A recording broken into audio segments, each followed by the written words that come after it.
Well, welcome everyone. I'm Scott Kruger, and this is our second edition of Around Town. And this is a focus on sports. And we're here with me today is Coach Steve Heckman. He coaches the Hamilton High girls softball program, where he has been at the helm since 1993. Correct. I want to briefly go over a few of his accolades.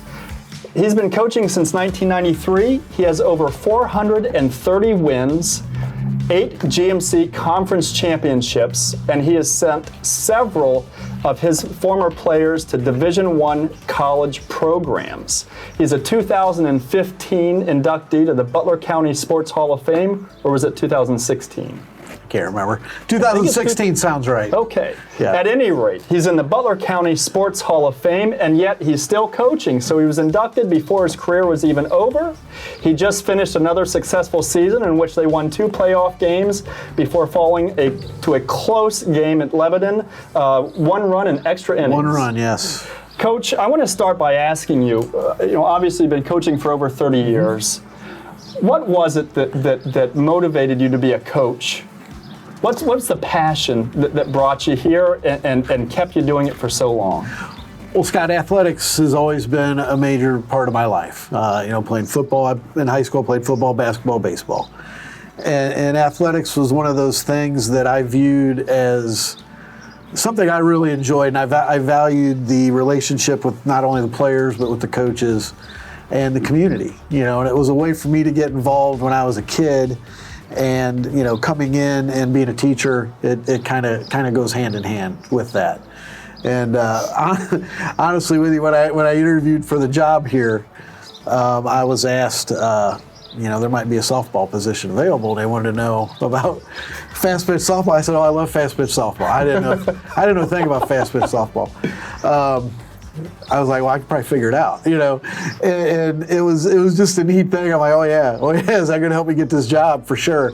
But it's worked out. And one of the things, that I think we were talking about earlier, and I've told other people, to do something and to do it for so long and to be successful at it, you gotta love it, Absolutely. You have to enjoy what you're doing. To have longevity, the kids know if you're not into it, and to be able to have that passion and to have that love for the game, it's just like teaching. When I'm in my classroom, if I'm not excited about what I'm teaching, nothing's going to happen. And it's the same type of thing, that it's contagious. And I just love that aspect. I love working with kids, and athletics gives me an outlet for that. It gives me a way to see them in another way and for them to see me in a different way. Well, we were talking a little bit earlier about some of the challenges that you face at a program like Hamilton. Do you mind sharing with us some of the challenges you've faced over the years and how you've addressed them and overcome them? It's ongoing. One of the things with the program that we have and the conference that we play in, our conference is so good. We have, the Masons, Lakotas, Fairfield, Oak Hill. We have a lot of great programs. Just to compete on that level, it takes a lot, okay? And it's just one of those things that our population sometimes doesn't maybe have the advantages that some of the others through personal training, through time. Just the time. I know a lot of our athletes work.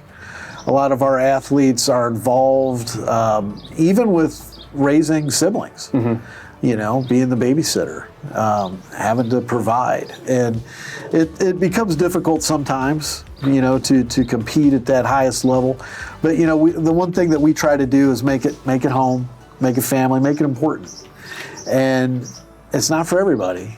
Sometimes some athletes don't necessarily or can't necessarily, raise to that level. Right. But we sure try, and we try to make sure everybody feels important and everybody feels valuable, and that's how we do it. It takes a lot of flexibility at times. There's frustration, there's frustration, and you just got to go back to your core beliefs at that time. And our core beliefs, and I've been fortunate to be with many people and administrations that have supported me along the way, that it's just one of those things that we believe in what we do. We believe in helping the kids. We believe in holding kids accountable, with that. I mean, there is an accountability piece there that you have to have to not only the program, but to each other. And I think if we, by doing that, we're able to get the best that we can get. Speaking earlier about some of your accomplishments, I have to ask, do you have a season in mind that just at the end of your career you're going to look back on and think that was the season? Yeah, there's many, and every season's special. And my kids make fun of me because they all know I cry the last game every time I do. They're like, "You're going to cry," and then I do. And that's state teams, and that's teams not state teams. But the 01 team was very special. We were very young that year. I don't think anybody really expected us to do a whole lot, and we made it all the way to the state championship game, where we lost to a very good Boardman team, and. It was just one of those years that was just magical. The playoff run that we had was great. The athletes were great. We had some come from behind wins. We had some, improbable things happen. But it was just a very special year, and I still am very close to a lot of those.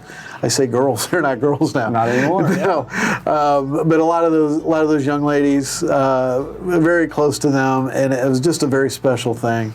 Was there a point in time, whether it was preseason or maybe at camps or even when you're scouting talent coming up through the ranks, was there a point in time when you realized you had something special with that team? Well, we knew we had Katie Halcomb. Mm-hmm. And Katie was very special. I mean, and it's in fast pitch softball. It starts with the pitching, particularly at that time. The distance was 40 feet instead of 43 feet. The bats weren't what they are now. I don't think the players were getting the hitting instruction that they do now. So I knew Katie was a hammer, and I knew we had a chance. But I also had some other very good players with that group, and too many to mention. That group is in the Butler County Hall of Fame as well. So very proud of that. But I think it was the Sycamore game. About halfway through the year, we were struggling, and I don't know why, but it was just one of those things. We just weren't really clicking, and I think I was trying to overcoach. I think I was trying to maybe push a little too hard, and it was at that point that I just kind of turned it over to them a little bit. And I told them that. I said, this is your team. Mm-hmm. I said, I'm here. I've been here. I told them what they were capable of doing. I told them where I thought they could go.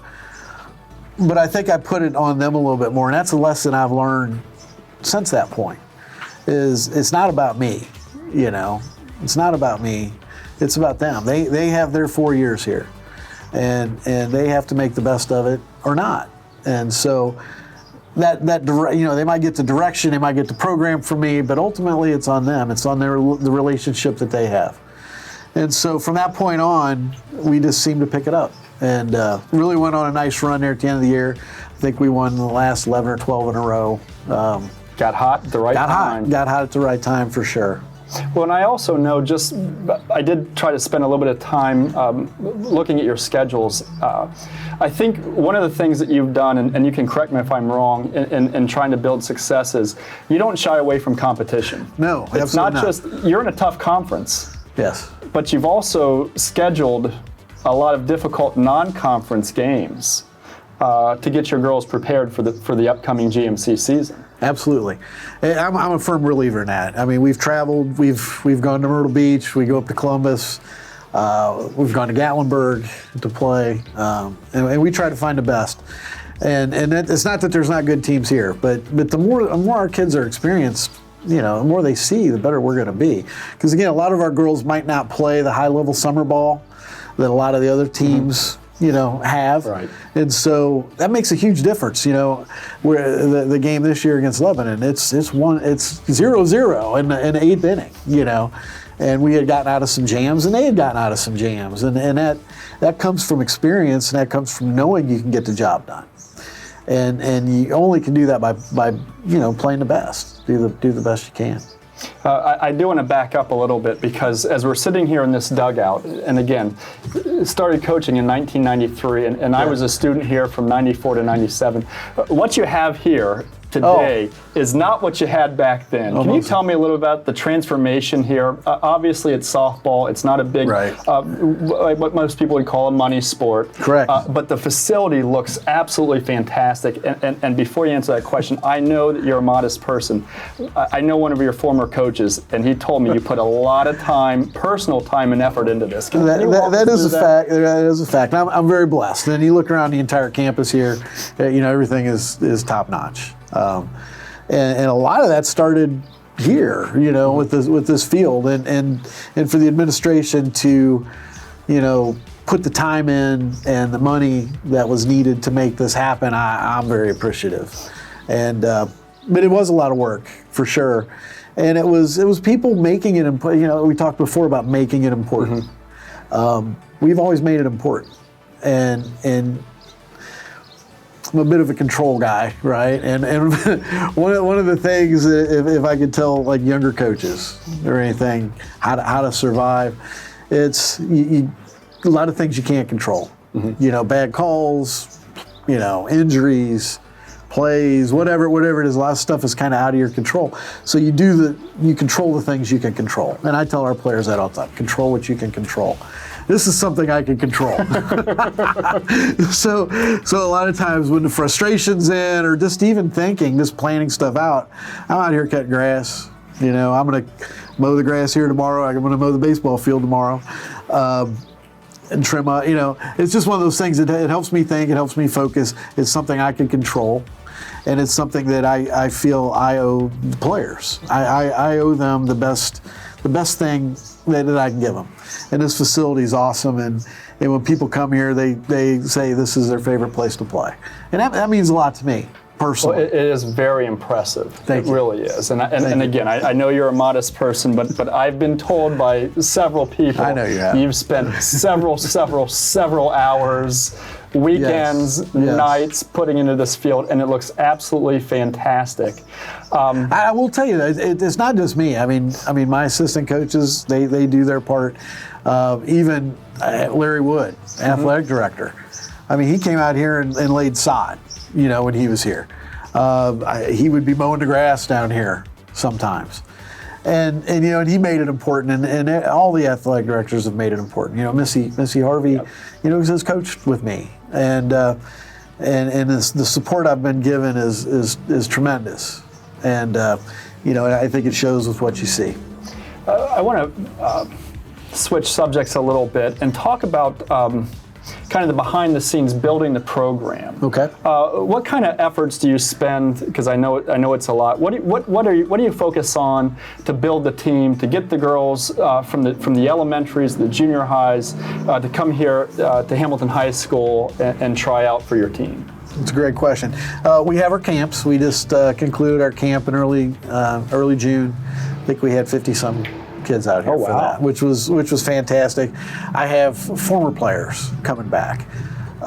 Julia Tegeter, who's playing at Bluffton, came back, to help do that. Her dad took a couple days off work to help run my camp. How do you do that? You know what I'm saying? So like I say, that's support, and I think the younger kids see the older kids there, and they want to be them. They want to be that. And so we've been blessed that a lot of the girls that we have coming through have come through those camps, and that's important. And just going to see them in the summer, they play all over, but going to see them when I can. We start lifting and working out in October. Now, is that something kind of new to the program, or have you instituted the lifting program here over the years? It's been increasing. It's been increasing for sure, just because our facilities are better. Mm-hmm. I know you remember the old field house. Oh yes. There were times I didn't really want to take the girls in there. Scare them away, but but with the facilities we have now and the help we have and the trainers that we have, it's been a great thing for us, and that's one of the ways that we can kind of catch up a little bit with some of the other programs that are maybe getting the things individually. We offer it that they can get it through the team. So we'll do weights and conditioning starting in October. We'll start a couple days a week, and we'll move to 3 days a week, and have our small groups come in and hit and pitch a little bit, and get exposed to it. And that's kind of our secret to kind of keep things going and keep that interest. And it helps the girls too, because they develop relationships through doing that. Pain sometimes and working out creates a bond, and I know they don't view me as the enemy, but when it's again, and they're doing stuff, when they're putting that together and they're going through the same things, there's a bond that's created through that. And so that's some of the stuff that we try to do to keep that excitement going year round. We try to make everything a competition as much as we can, and not that there's losers necessarily with the competition, but we always recognize those that are coming through and improving, because in this sport, like most sports, we don't get a finished product by any stretch. So it's what are they at here as ninth graders, and where are they going to end up as seniors? So, and I think it really does show. I mean, you have over 430 wins. You have winning programs. So Yes. you're clearly doing something right. Sometimes it didn't feel that way. I mean, we won a lot of games for a lot of years, and then there were some years we didn't win so many. And again, going back to like maybe longevity and helping coaches, when things don't go good, when things aren't going well, you have to pull back into your core beliefs. And if you're grounded there, and if you are able to believe, truly believe in what you're doing, then the wins and losses, they happen. Right. I want more wins. Don't get me wrong. Right. But those things will happen, and you do it the right way. And we talk about it all the time, doing things the right way, building on that base, because out here in any sport that you do, you're not successful a great proportion of the time, and if you're just focused on the wins, then it's going to be a rough road for you. So we try to encourage that with the girls. Right. And we talked about the 2001 season, but I have to ask you, because I'm curious as to whether you've had maybe another season in terms of wins and losses. It didn't go the way that you'd wanted, but at the end of your career, you're going to look back fondly and say, what a great season, whether it was a great group of girls or, maybe you had a win or two that you didn't think you were going to win. Can Sure. you talk about maybe a season that wins and losses didn't quite go the way but there's been a lot of it's going to make a lasting memory for you? There's one story I do want to tell back about the 2001 team. All right. If you don't mind. Absolutely. You can indulge me here a little bit. We're in the Final Four. We're playing Thursday. And the boys baseball team was also in the Final Four that year. Mm-hmm. And they were playing Thursday. We're both playing at 10 o'clock. So we're playing in Ashland, and the boys are playing in Columbus, I think it was at the time. The boys didn't win, but we won. So we win Thursday. And we're very excited because, again, this is, a season out of nowhere. And we were playing again Saturday. So we have a day, up there. So we're staying up in Ashland. We went bowling and practiced. We did everything. Friday was prom. And so we had 3 girls who, were going to prom. And so here's they said they would. They're like, Coach, we don't need to go to prom. And I don't want to take that from them. And so I, made him a deal. I said, okay, go back. I said, you got to go. Prom was on Friday. I said, you got to go to school, mm-hmm. right? If you're going back, you're going to school. You're not just going to go back, go to prom Friday. So you got to go to school. And Mr. Alf, who was principal at the time, Tom Alf, just unbelievable man. He was principal, and he's like, Coach, I got it. And so he worked it out that they went to prom at 10 o'clock that night. He got on the PA and he's like, softball girls, let's go. And so they piled into his car at 10 o'clock at night, and they drove back up to Ashland, Ohio. Think about that. I mean, Tom was 60 whatever years old at the time. And a little funny and part Ashland's of that. a drive. Oh, it's a drive. A little funny part about that is he gets pulled over gets pulled over around Mansfield. I can only imagine he's got 3 teenage girls in prom dresses in the back, in his car, and but that's just a great story, and how much it meant to, for those girls, how much it meant to me, that he was willing to do that. And the support that you had from the administration and Mr. Allen Absolutely, in particular. absolutely. That was a tremendous feeling for us. I think I stayed. If I recall, I went with one of your assistant coaches. I don't think I stayed for the final game, but I think I was there for the Final Four up there in Nashville. Yes. Yeah, but I actually think I went home and stayed home. You probably. But what about a season maybe that didn't quite get the accolades that you guys were expecting, but still left a lasting impression on you? I think of there's a lot of them. I mean, there really are. I was fortunate enough to coach my daughter. She graduated in 2016, and that was a really good group of players. We had a winning record that year, but years prior to that, there was injuries. It just seemed like we couldn't buy a break with people getting hurt, breaks, the whole thing. It was just a rough period, but the girls never faltered. They believed, and it just was. Again, I'm disappointed. I want to win, but that kind of goes back to what I was talking about, like our core beliefs. They still felt important. They still felt that they could win every game. I still felt we could win every game, and our record surely didn't show that. But nobody wanted to play us.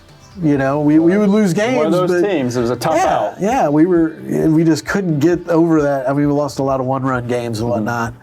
But yeah, that group of kids there, Maddie Taylor and who's coaching for me now, and Gabby Sims Smith is coaching for me now. They were on those teams. My daughter, that was a group that I was very close to. And clearly the bonds are strong here to this day. Yes, absolutely. Yeah. Well, Coach Heckman, I want to thank you very much for taking time out of your day. I appreciate the offer. Come and meeting with us. This means a lot to me.